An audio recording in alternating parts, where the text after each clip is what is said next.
Некогашниот символ на Скопје ГТЦ, местото каде се среќаваа генерации со полни дуќани, денеска книжи загуби.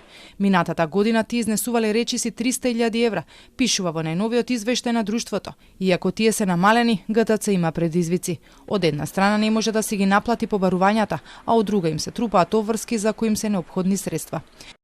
Отежнатата наплата на побарувањата ја загрозува ликвидноста на друштвото. Поради ова принудени сме со остатокот од средствата да преземеме само основни активности за одржување и вложување, реконструкција на застарени инсталации, опрема и мали градежни работи за реновирање на објектот.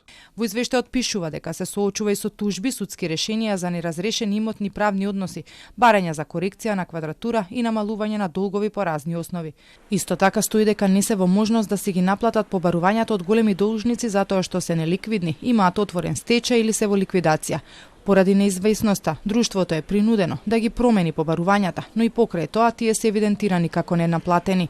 Се потешко може да се најдат и закупци на деловните простори. За разлика од порано, сега во ГТЦ се почесто можат да се забележат празни локали. Поради неатрактивните локации на нашите неиздадени деловни објекти и покрај повеќекратното огласување, нема заинтересирани за закуп.